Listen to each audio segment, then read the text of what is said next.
March 1943.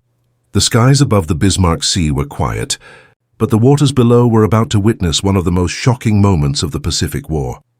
A Japanese convoy carrying thousands of troops was steaming toward New Guinea, unaware that death was already circling above. For the men aboard those ships, the journey was supposed to be routine, just another transfer of soldiers and supplies to reinforce Japan's crumbling front lines. None of them imagined that within hours, the sea around them would be set ablaze, or that the very rules of war would be rewritten in fire and steel. At first light, the horizon shimmered with heat, calm and deceptive. High above, squadrons of American aircraft were preparing for an attack, unlike anything the Japanese had seen before.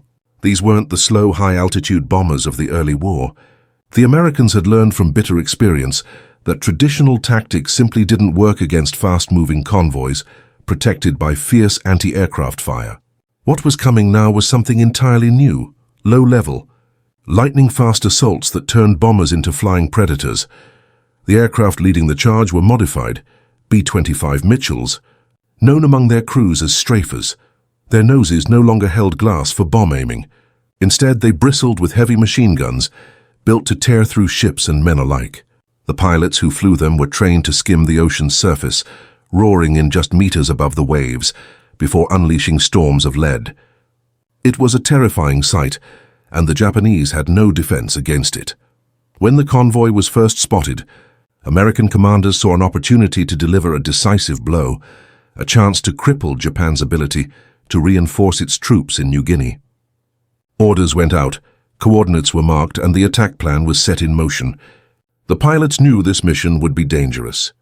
They'd have to fly through walls of anti-aircraft fire, risk being shredded in seconds, and then escape before enemy fighters could intercept them. But they also knew what was at stake. No one on either side could have predicted what would follow. In the coming hours, the Bismarck Sea would transform into a hellish battlefield. Flames would rise higher than the masts of sinking ships. The ocean would turn black with oil and blood. And more than 3,000 men would fight for survival, only to face a horror they never expected. By early 1943, Japan's once unstoppable war machine was beginning to falter. The empire that had swept across the Pacific now found itself stretched thin, struggling to hold on to scattered islands and remote outposts. In New Guinea, the Japanese army was desperate to reinforce its positions. Supplies were dwindling, troops were exhausted, and the Allied forces were pushing back harder with every passing week. For Tokyo, keeping New Guinea under control was vital. It was the barrier protecting their empire's southern flank. For the Americans and Australians, cutting off those reinforcements meant opening the path toward the Philippines and, eventually, Japan itself. That's why on the night of February 28, 1943, an 8-ship Japanese convoy quietly left Rabaul Harbor. It carried more than 7,000 soldiers, weapons and equipment, bound for Lae on the northern coast of New Guinea. Escorted by 8 destroyers, it seemed like a strong, well-defended fleet. The Japanese believed the cover of darkness and thick tropical weather would shield them from Allied eyes. But what they didn't know was that Allied reconnaissance planes were already tracking every move. The ocean would not be their ally this time. For months, the Allies had been developing a new strategy to destroy Japanese shipping. Traditional high-altitude bombing had failed repeatedly. Bombs dropped from thousands of feet up almost never hit their targets, especially when ships were moving. The Pacific was too vast, the weather too unpredictable, and the enemy too quick. But in the jungles and airfields of New Guinea, American and Australian pilots had been experimenting with a daring new method, skip bombing. Instead of dropping bombs from above, they would fly just meters above the sea and release them, so they bounced across the water like stones before slamming into the sides of ships. Combined with the new forward-firing B-25 Strafers, this technique promised devastating results. General George Kenney, commander of the Allied Air Forces in the Southwest Pacific, believed this was the key to breaking Japan's supply chain. He gathered some of his best pilots, men from the US 5th Air Force and the Royal Australian Air Force, and drilled them relentlessly in low-level attacks. They practiced skimming over the ocean, timing their bomb drops to the second, and escaping through clouds of smoke and shrapnel. What they lacked in numbers, they made up for in innovation and nerve. On March 1st, Allied scouts confirmed it. The Japanese convoy was moving along the north coast of New Britain, heading straight into their trap. It was the opportunity they'd been waiting for. American and Australian airfields buzzed with activity. Mechanics armed the bombers, gunners loaded ammunition, and pilots studied the convoy's formation. Every man knew what this mission meant. If they succeeded, Japan's ability to reinforce its troops in New Guinea would be shattered. If they failed, the war in the Pacific could drag on for years. As dawn approached on March the 2nd, the sky began to glow faintly over the Coral Sea. Dozens of aircraft engines roared to life. Pilots strapped in, hearts pounding. The plan was simple. Strike fast, strike low, and leave nothing floating. The calm before the storm was about to end. The roar of engines echoed across the runways as the American B-25 bombers lined up for takeoff. Their sleek olive-drab bodies gleamed in the morning sun, each one bristling with firepower. These were no ordinary bombers. They were the newly modified Strafers, built for one thing: destruction at point-blank range. The glass nose that once held a bombardier's seat had been replaced with rows of 50-caliber machine guns, 8 in the front and more mounted on the sides. With each pass, these aircraft could unleash hundreds of bullets in seconds, turning decks, gun crews, and bridge towers into twisted metal. This transformation hadn't happened overnight. Months of testing and experimentation had led to this moment. Pilots had learned that altitude was no longer an advantage. To survive and win, they needed to fly low, so low that the ocean spray streaked their windshields. The new tactic turned bombers into hunters. At wave-top height, they could approach a convoy unseen until it was too late. Combined with skip bombing, these aircraft became one of the most lethal anti-shipping weapons of the war. Inside the cockpits, the crews were tense but ready. Most of them were young, barely in their 20s, but seasoned by months of brutal combat in the Pacific. Sweat glistened on their faces as they checked gauges and weapons, waiting for the signal to launch. Over the intercom, the voice of their commander came through, calm but firm, reminding them of their mission: stop the Japanese convoy at any cost. Every pilot knew this would be one of the most dangerous missions of the war. The convoy was heavily protected, and one mistake could mean being shot down into the unforgiving sea. Across the ocean, the Japanese ships cut through the waves in tight formation. The convoy commanders believed they were safe under the cover of air escorts and naval guns. Lookouts scanned the sky, but the horizon appeared clear. The soldiers on board relaxed slightly, unaware that Allied reconnaissance aircraft were shadowing them from a distance, feeding coordinates back to command. Each hour brought them closer to an ambush they couldn't imagine. Back at the Allied bases, General Kenny's staff watched the reports roll in. The Japanese were exactly where they wanted them, out in the open, far from any airfields or reinforcements. Orders were transmitted to strike groups: B-25 Strafers and A-20 Havocs for the low-level attack, B-17 Flying Fortresses for high cover, and Australian Bullfighters to distract and suppress enemy gunners. It would be a coordinated assault from multiple altitudes and directions, designed to overwhelm the convoy's defenses in minutes. Engines thundered to full power as the first wave of bombers took to the sky. The formation stretched for miles, shimmering in the tropical haze. Pilots flew low over the jungle canopy, then broke out over the open sea, keeping radio silence. Ahead lay the Bismarck Sea, a vast expanse of blue that would soon turn red. Each man understood what was at stake. The Japanese convoy was their target, and this time, there would be no escape. By mid-morning on March 2nd, 1943, the Japanese convoy was pushing steadily through the Bismarck Sea, its destroyers slicing through the rolling waves, while transport ships followed close behind. The weather was humid and hazy, with low clouds drifting across the horizon, a perfect cover, they thought, against enemy aircraft. The soldiers aboard the transports leaned against railings, staring out at the vast stretch of blue water. Many of them had no idea how close they were to death. Above those clouds, unseen and silent, American reconnaissance aircraft were shadowing their every move, relaying exact positions back to Allied command. The trap was closing fast. In the Allied operations room, radio operators and officers gathered around maps, marking the convoy's route with red pencils. The Japanese fleet was right where they wanted it, vulnerable, far from land-based support, and moving predictably toward Leh. This was the moment they had trained for. The order went out. Attack in full force. Within minutes, airfields across New Guinea burst into life. Mechanics rushed to finish fueling aircraft.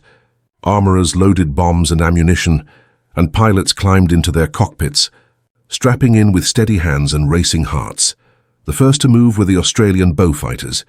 Their mission was crucial: dive in ahead of the bombers and draw the enemy's fire, forcing the Japanese gunners to look up while the American aircraft approached from low altitude.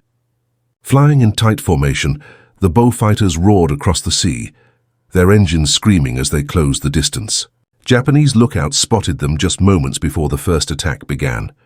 Anti-aircraft guns opened up instantly, filling the sky with black puffs of smoke and tracer fire.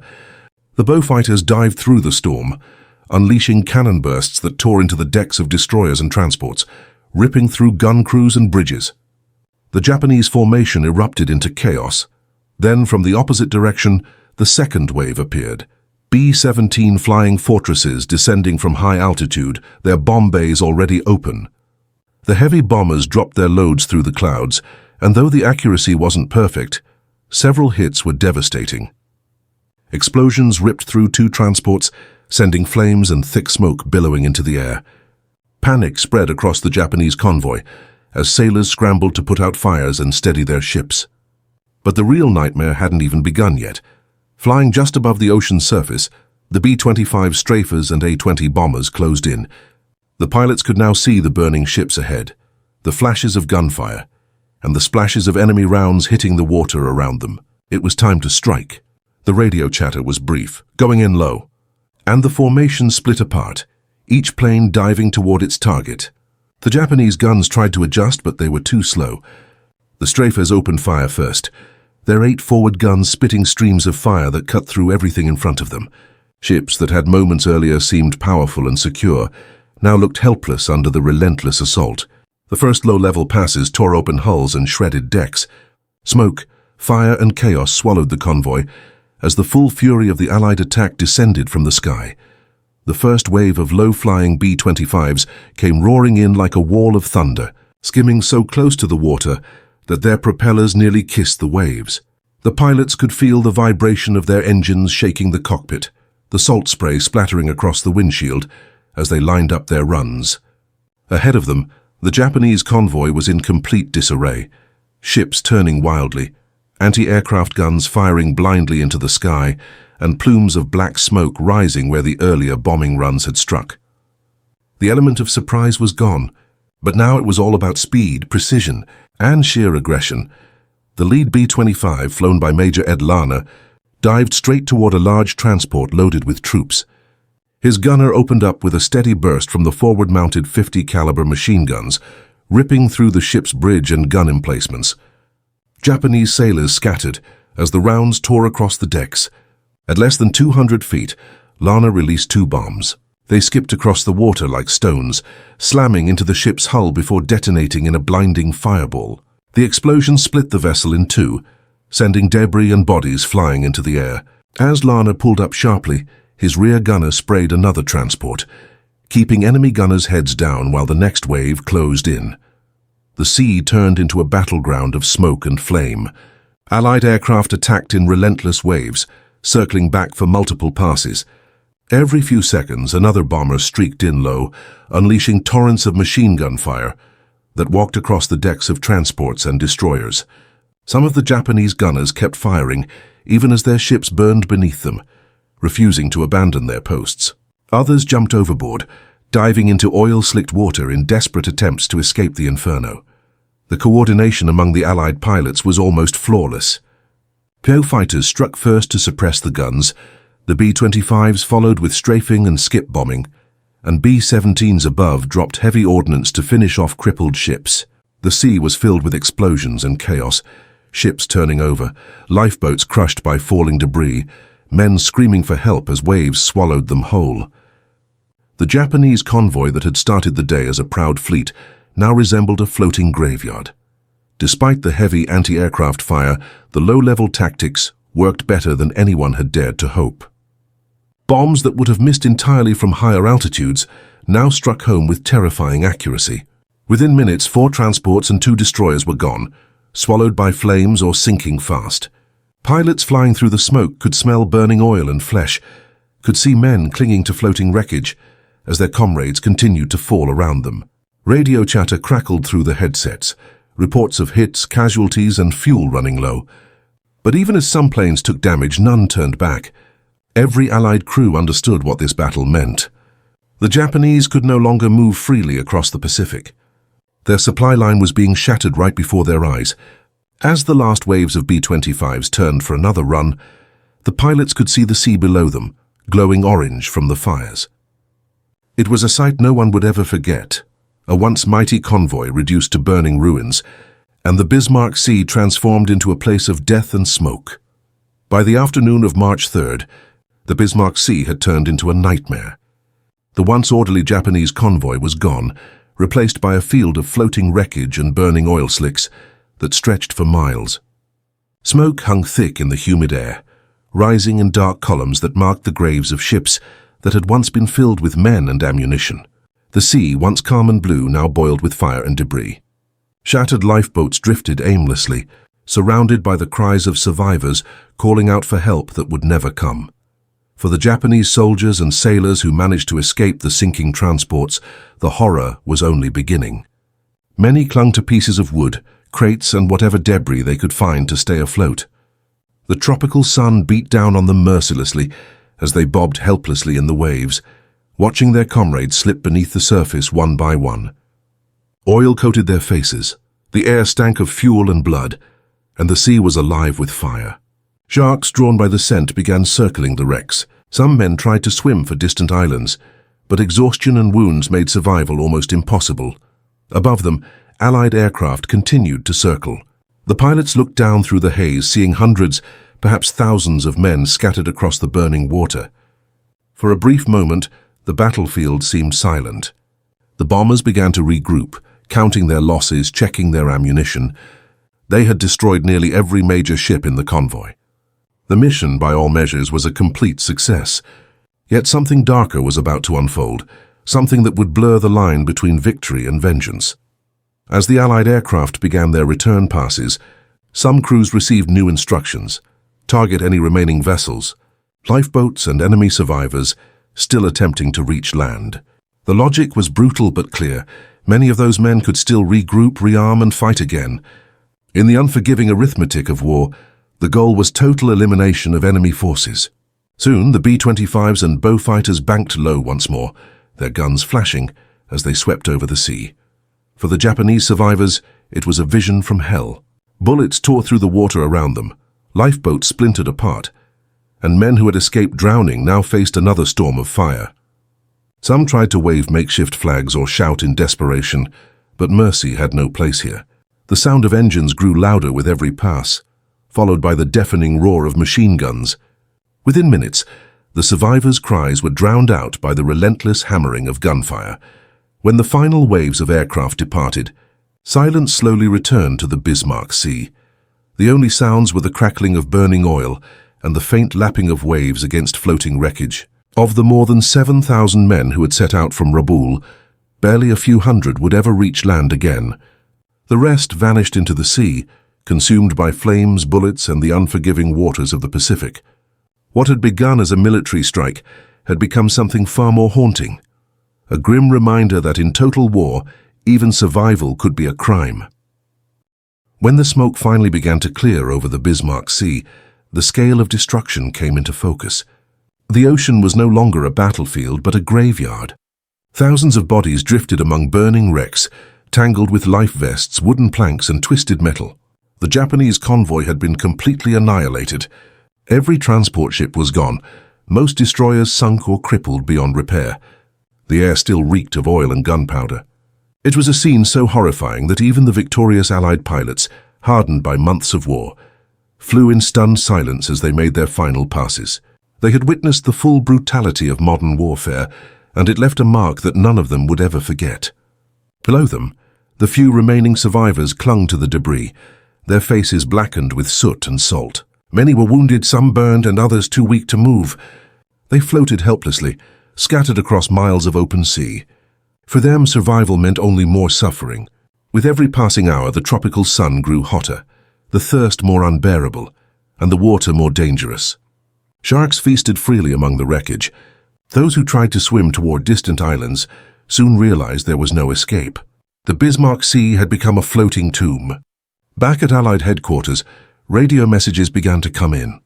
Reports of mission success, confirmed kills, and the total destruction of the enemy convoy. Commanders celebrated the victory, knowing it would cripple Japan's ability to reinforce its forces in New Guinea. Strategically, the operation had been flawless. It was a triumph of innovation, coordination, and precision. The low-level attack tactics had proven devastatingly effective. The Japanese Navy, which once ruled the Pacific, had been dealt another humiliating blow. The battle was hailed as a turning point, proof that air power could completely dominate the sea. But beneath the celebration, there was unease. Some pilots couldn't shake the images they had seen below. The lifeboats ripped apart by gunfire, the men struggling in the water, the horror of strafing survivors who no longer posed a threat. They knew the orders were justified by the logic of total war, yet something about it lingered, a silent question that no one dared to voice. Was it necessary? Or had victory crossed into vengeance? For the Japanese military, the loss was catastrophic. Over 3,000 soldiers were dead, hundreds more missing, and valuable supplies lost forever beneath the waves. The few who reached shore brought stories of unimaginable terror. Japan's commanders were stunned. They had underestimated the reach and precision of Allied air power, and now their entire strategy in the South Pacific was collapsing. The destruction of the convoy marked not just a defeat, but the beginning of the end for Japan's expansion in the region. The Battle of the Bismarck Sea would be remembered not only for its decisive victory, but for its haunting aftermath. It showed the world a new kind of warfare, fast, ruthless, and merciless. The sea itself had become the weapon, and the men who fought there learned that in the modern age, survival no longer guaranteed salvation. In the days that followed, the full story of the Bismarck Sea spread quickly through both Allied and Japanese ranks. For the Allies, it was a moment of triumph, a symbol of how air superiority could rewrite the rules of naval warfare. Newspapers back home carried headlines celebrating the annihilation of a Japanese convoy. The victory boosted morale across the Pacific front, convincing soldiers, sailors, and airmen that Japan's unstoppable war machine could in fact be stopped. Yet behind the official reports and photographs, there were unspoken truths, ones that the military preferred to keep quiet. The pilots who had flown those missions carried memories that would haunt them for years. Images of men dying not in battle but in the sea, caught in the crossfire of victory. The Japanese government, meanwhile, faced a devastating reckoning. The loss of 8 troop transports and 4 destroyers crippled their ability to reinforce New Guinea. Thousands of experienced soldiers were gone, along with the weapons and supplies needed to sustain the campaign. The convoy's destruction shattered morale in Rabaul and exposed deep flaws in Japan's defensive strategy. Even worse, it revealed how vulnerable their navy had become to Allied air power. For a nation that prided itself on discipline and control, the Bismarck Sea was a blow to both pride and confidence. Survivors who managed to reach land brought stories of chaos, of ships exploding, men burned alive, and the sea itself turning against them. Allied analysts studied the operation closely, recognizing its significance. The success of low-altitude bombing and skip-bombing tactics would change how future battles were fought. Commanders realized that airstrikes, when coordinated properly, could wipe out entire fleets without risking a single warship. What had once seemed impossible, the total destruction of a naval convoy from the air, was now proven fact. This battle became the blueprint for future operations across the Pacific, from the Philippines to Okinawa. It showed that control of the skies meant control of the seas, yet even as strategists celebrated the efficiency of the strike, others saw the human cost beneath the statistics. Pilots wrote in their diaries about the haunting sight of the sea filled with bodies. Some admitted feeling sick when ordered to strafe survivors. Others justified it as necessary to ensure victory. In war, compassion was a luxury few could afford. But as time passed, and the war drew to its end, many would question whether such victories were worth the price they exacted on the human soul. In the end, the Battle of the Bismarck Sea was more than a military triumph. It was a moment that revealed both the power and the horror of modern warfare. It marked the beginning of Japan's steady retreat across the Pacific and solidified the Allies' belief that they could win the war through relentless air dominance. But for those who witnessed it firsthand, it was a grim reminder that victory, no matter how complete, always comes at a cost. The waters of the Bismarck Sea still hold that memory, silent and unmarked, where the sea once burned and thousands vanished beneath its waves.